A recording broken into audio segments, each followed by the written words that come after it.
As you can tell by the title and thumbnail from this video, I'm going to be reacting to the Championship Player Final, and I have to say congratulations Nottingham Forest because they will be playing in the Premier League next season. So let's review the game itself.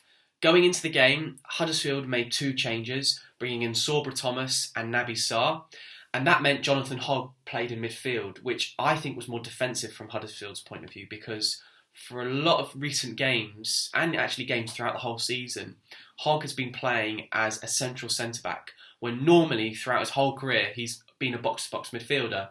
But in the final on Sunday, he played in midfield alongside Lewis O'Brien. So for me, that was a more defensive change from Huddersfield. And as I'll go on to explain, it did transpire that Huddersfield were very defensive, especially in the first half. While Nottingham Forest, as expected, made only one change, bringing in Davis for Sam Surridge. This is because Davis, typically speaking, has been the main striker for Forest, but Sam Surridge actually has been in really good form while Davis has been injured. In my opinion, I thought that was the wrong move, bringing in Davis, just because Sam Surridge was in really good form, so why would you replace him? But it actually transpired that it was a really good move from Steve Cooper. So, the game starts, and I think for the first 10 minutes, actually Huddersfield was a slightly better team, just because their combination play and passing moves were really good, and they actually managed to win a number of free kicks high up the pitch early on. Having said that though, Naby Sarr in the 12th minute fouled a Nottingham Forest player, and from the resulting free kick, Yates had a massive chance. Now, he's very good in the air, and throughout the whole season he's been making really good runs, deep runs into the box. So he had a massive header in the box and it just went wide. It actually skimmed his head and then, like I said, it just went wide. A massive chance for Forest. But from there, in my opinion, they controlled a lot of the possession. Now, I would actually say for the most part, Huddersfield Town allowed Forest to have possession. I think it was their plan to sit quite deep in more of a 5-4-1 formation and allow Forest to have the ball. Just because Forest actually themselves, they like to hit teams on the counter-attack, especially with the likes of Johnson and Spence running in behind teams who are typically maybe got a high defensive line. So I think the fact that Huddersfield sat back suited them and did restrict Forest to a very few number of chances. So I wouldn't say Forest dominated the first half. They dominated possession, but they didn't actually create that many clear-cut chances. And Huddersfield, they looked to hit Forest on the counter-attack, but in my opinion, they only created two real promising moves. The first one was Thomas, who got behind Worrell, then had an excellent second touch to take him towards the Forest penalty box, but then he couldn't do anything with that. And then you had, I think it was Ward, running on the left-hand side, and then Garner put in an amazing challenge to take it out for a corner kick. And as we know, Huddersfield Town are really, really strong at set pieces and corners, and they had practiced a set-piece routine from a corner, but then McKenna blocked Ward's shot out for another corner, and then that was that for Huddersfield. Especially in terms of chances, they didn't really create anything else in the first half, while Forest would go on to score in the first half. Now, some people will say it's just unlucky from Huddersfield Town's point of view, but actually I think it was really good off-the-ball movement from the Nottingham Forest players. So, you had Yates in midfield. As soon as he plays the ball out wide to McKenna, who's the left-sided centre-back, Colback and Zinkernagel both make runs into the box, and that pulls back two Huddersfield players to force them to track the runs.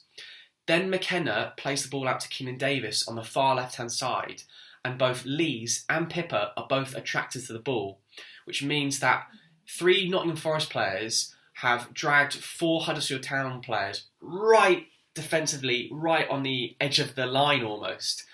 That means then players like McKenna and Garner have a lot of space further up the pitch. So Keinan Davis then plays the ball back out to Garner, who then has a lot of time to get a shot off. Now, granted, the shot isn't very good.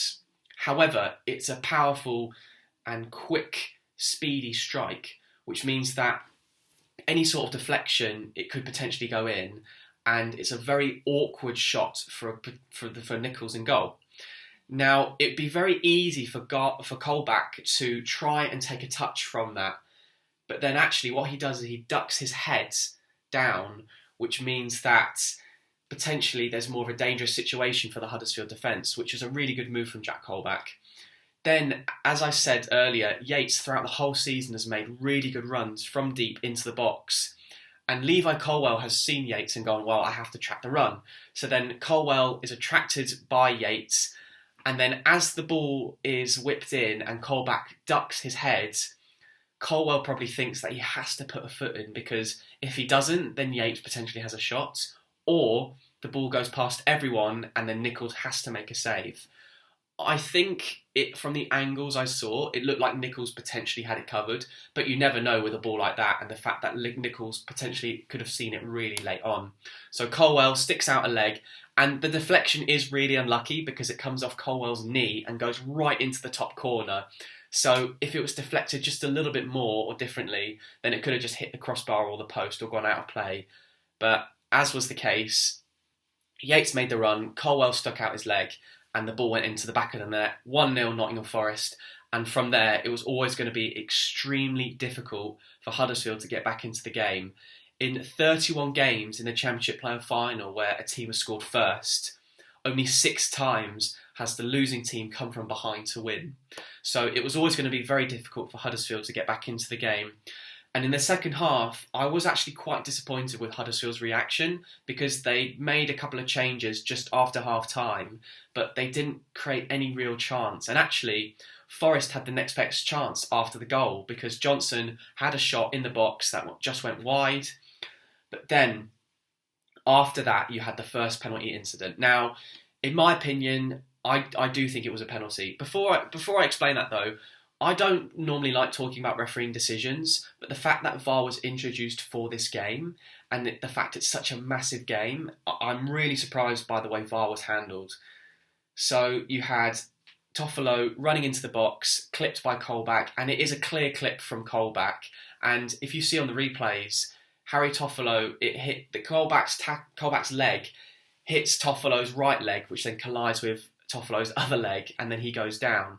And I've seen some Forest fans online saying that Harry's already going down, but if you look back at the replays, that's not really the case. And like I said, Toffolo's right leg collides with his other leg. So in my opinion, I definitely think that was a penalty. If that was anywhere on the pitch, it would have been given as a penalty. And I'm just so surprised that the VAR officials didn't at least suggest to John Moss to go over to the monitor and review it, because I think if he did, he'd have given a penalty.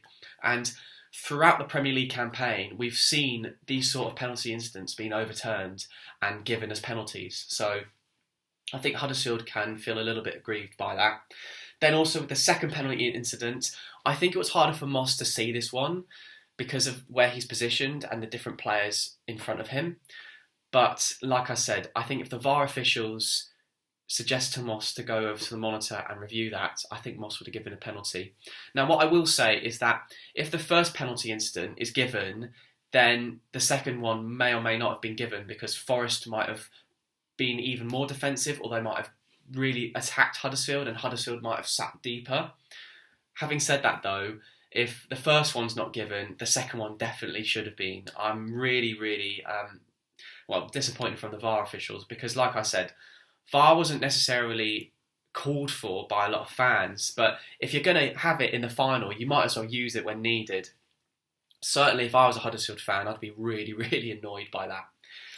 Anyway, aside from that, Huddersfield themselves didn't really create any clear-cut chances. I think Forest did actually really well to react to the Huddersfield changes, because Max Lowe came on for Zinkernagel. Then you had Colback moving to central midfield, and then Garner pushing in a more advanced role, which meant that Forest more defensive, having that natural left-sided defender and in a left wing-back position in Max Lowe. So, like I said, Forest, they defended very well, but Huddersfield, they didn't create any real chance. You had an O'Brien half chance, a shot, left-footed shot that went wide, where Rhodes could have potentially snuck in at the back post, but in the end, Forest won the game. And looking at the XG, Huddersfield had an XG of 0.24, while Forest had an XG of 0.74. So Forest had a slightly better XG, but both teams didn't really create any clear-cut chances. I just think it genuinely, it's a cliche, but it was just a case of two halves, really. Huddersfield being very defensive in the first half, but then Forest getting in front. But then their reaction in the second half, I think, was really disappointing.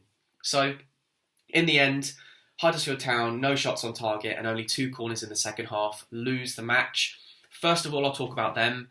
The progression they've made this season is phenomenal, given that they conceded over 70 goals last season and finished 20th. The fact they're third now is phenomenal.